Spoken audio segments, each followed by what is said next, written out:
이 시간에 우리에게 주시는 하나님의 말씀, 마태복음 28장입니다. 오늘은 18절부터 20절까지 교독합니다. 예수께서 나와 말씀하여 이르시되 하늘과 땅의 모든 권세를 내게 주셨으니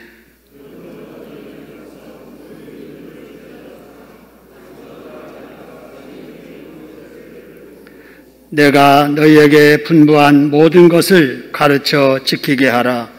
볼지어다 내가 세상 끝날까지 너희와 항상 함께 있으리라 하시니라. 아멘. 오늘은 금년 추수감사절이자 우리 교회 가을 성례 주일입니다. 추수감사절에 관한 말씀은 지난 주일날 나누었기 때문에 오늘은 교회와 성도들의 본분이 무엇인가에 대한 말씀을 함께 나누려고 합니다. 오늘 또 말씀을 통해서 도전받고 은혜 받으시고 본분에 충실한 우리 교회, 본분에 충실한 우리 모두가 될 수 있기를 소원합니다. 오늘 또 믿음 실린 기도, 정성 다한 찬양을 받으신 하나님께서 우리 모두에게 큰 은혜 주실 줄 믿고 박수로 감사하겠습니다. 감사합니다. 여러분, 본분이라고 하는 것은 마땅히 힘써야 될 도리를 말하지요. 사람이 사람으로서의 도리를 잘 감당해야 됩니다. 성도로서의 도리, 본분을 잘 감당해야 되지요. 이 땅에 존재하는 교회의 본분이 무엇인가를 알아서 그 본분에 충실한 교회가 되어야 됩니다. 여러분, 그러면 우리 하나님께서 우리에게 원하시는 그 본분이라는 것이 무엇일까요? 오늘 본문 우리 같이 읽은 말씀 19절 20절의 말씀을 보면은 우리 주님께서 이렇게 말씀하십니다. 너희는 가거라. 모든 민족에게로 가서 그들에게 전도하여 제자 삼고 아버지와 아들과 성령의 이름으로 세례를 베풀고 그 다음에 내가 너에게 분부한 모든 것을 가르쳐서 지켜 살게 하라 하셨습니다. 할렐루야. 여러분, 이 말씀 우리가 잘 알고 있지요. 예수님께서 십자가에 고난당하시고 말씀대로 3일 만에 부활하신 이후에 우리 있을 곳 예비하러 가시면서 마지막으로 당부하신 유언의 말씀, 바로 이 말씀입니다. 그래서 영어로는 이 말씀을 The Great Commandment, 우리말로는 예수님의 지상명령 또는 대위임령이라 이렇게 말을 합니다. 예수님께서 마지막 우리에게 당부하신 이 지상의 명령이기에 이 땅에 예수님께서 세우신 교회, 예수님의 은혜로 하나님의 자녀된 성도들이 마땅히 해야 될, 힘써야 될 본분이 바로 이 일인 줄로 믿으시기를 소원합니다.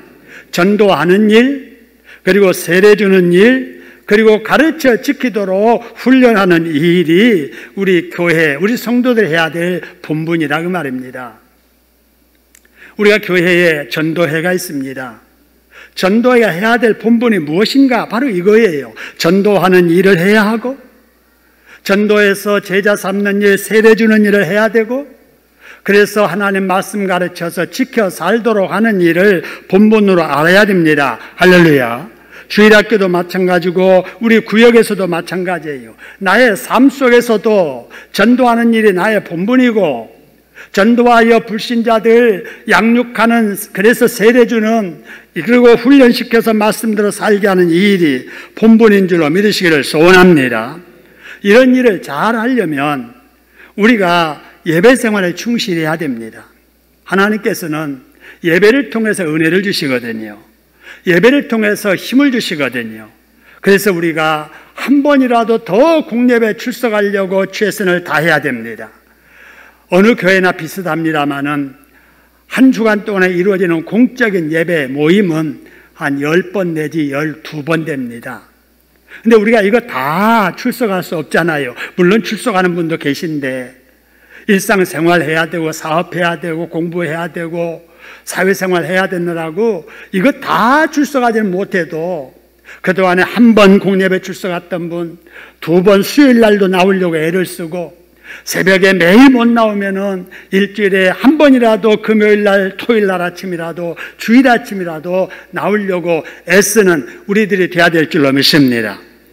그리고 규칙적으로 성경 읽고 기도하고 그리고 하나님의 교회에서 내가 은혜 받았으면은 구원 받았으면은 한 가지 일 이상 봉사해야 됩니다. 봉사함으로 내 믿음이 성장하는 거예요. 봉사함으로 우리의 신앙이 성숙해지는 거예요. 봉사할 때 하나님께 영광을 받으십니다. 할렐루야. 그리고 우리는 늘 나도 누군가 전도해 주어서 구원받았으니 나도 생활 속에 누군가에게 전도하려는 삶을 살아야 됩니다. 어떤 특정한 날만이 아니라 어떤 특정한 때만 아니라 우리가 주변 사람들에게 본이 되게 감동되게 살아서 좋은 친구 되고 좋은 이웃 되어서 내가 믿는 예수를 그들에게 전해서 내가 나가서 은혜 받는 교회에 함께 출석하려고 하는 이런 생활 속 전도가 계속돼야 될 줄로 믿습니다. 예수님과 관계가 늘 소통되게 해야 됩니다. 막히면 안 됩니다. 꼬이면 안 됩니다. 여러분, 그러기 위해서 우리에게 필요한 것이 성례식입니다. 여러분, 성례식이 무엇인가? 여러분, 기독교에서 말하는, 성경에서 말하는 성례식이란 예수님께서 제정하신 예식입니다. 예수님 만드신 예식이에요. 그리고 예수님께서 인정하시고 지키라고 하시는 예식, 이게 성례식입니다. 예수님께서 제정하신 예식이 무엇인가? 여러분, 우리가 잘 아는 고린도전서 11장 22절 25절의 말씀 보면은 예수님께서 이 세상에 사시다가 로마 군병에게 마지막 붙잡히시잖아요.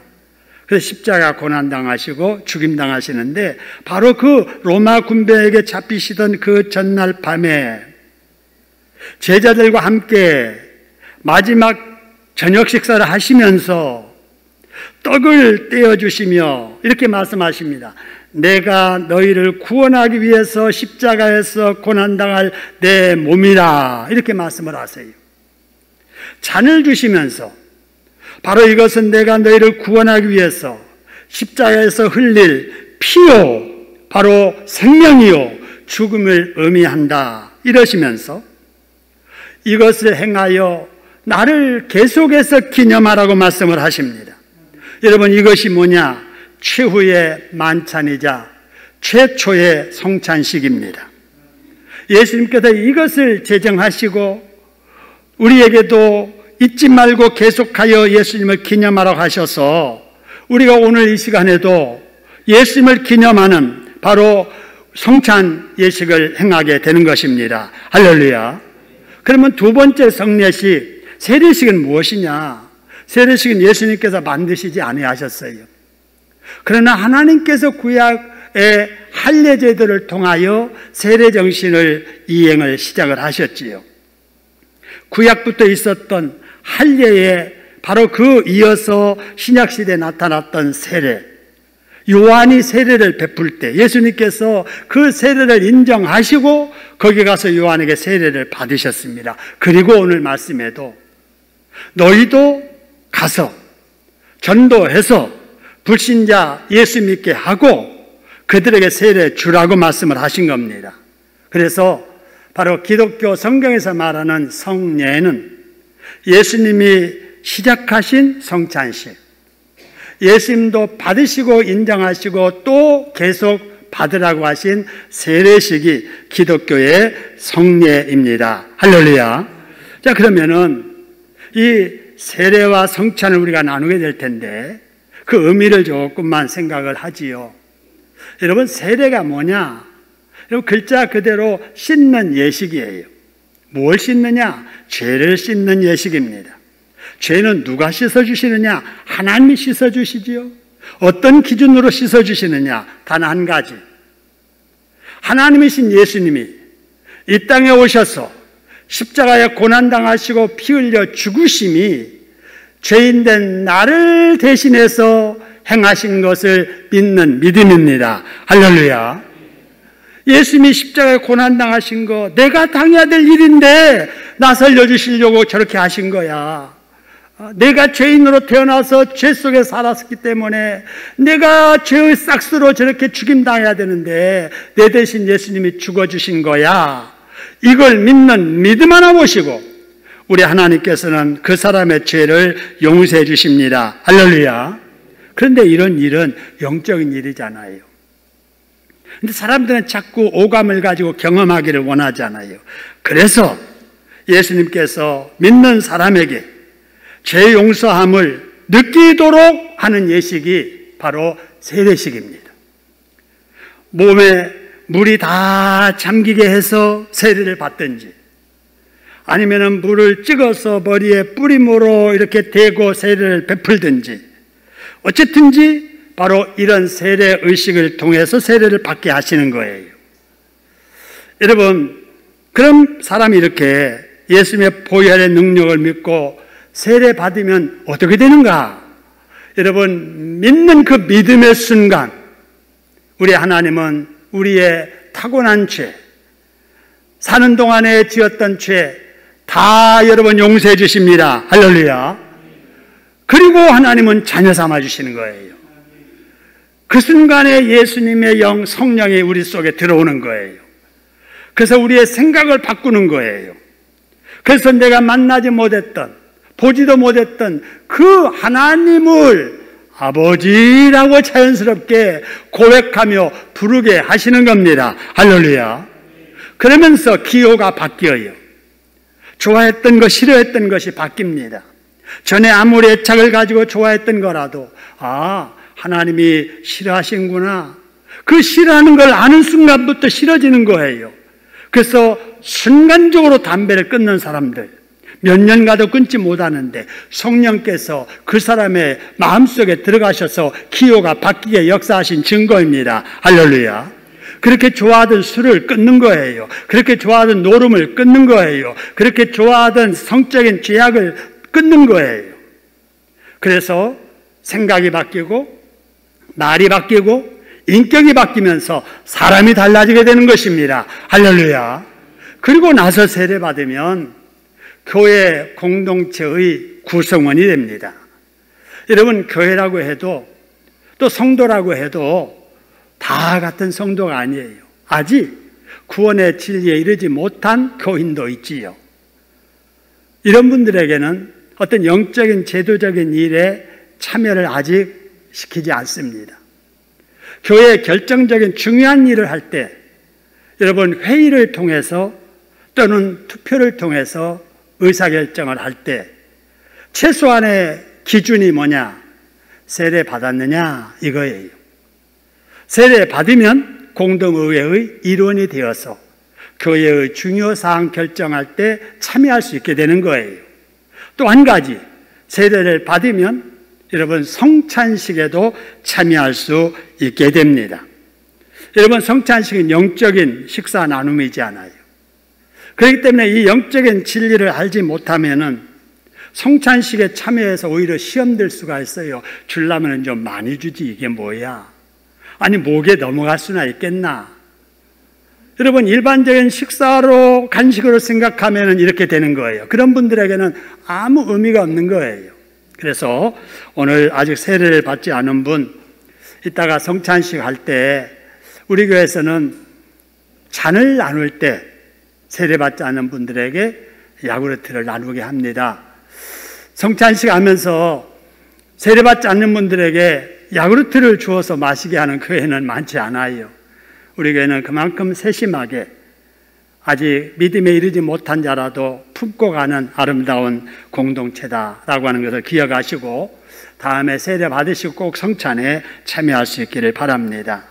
어쨌든 여러분, 이런 변화가 개개인으로 있기 위해서는 어떤 교육의 과정과 훈련의 과정이 필요합니다. 그래서 한국교회에서는 바로 세례받는 이 과정 속에 학습이라고 하는 이 과정을 두었습니다.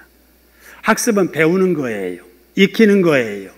예수 알지 못했던 사람들이 교회 안에 들어와서 진리가 이렇구나, 예수 믿는 사람이 이렇게 살아야 되는구나 하는 것을 학습하는 기간이 6개월입니다. 그리고 나서 나중에 세례를 받게 하는 거지요.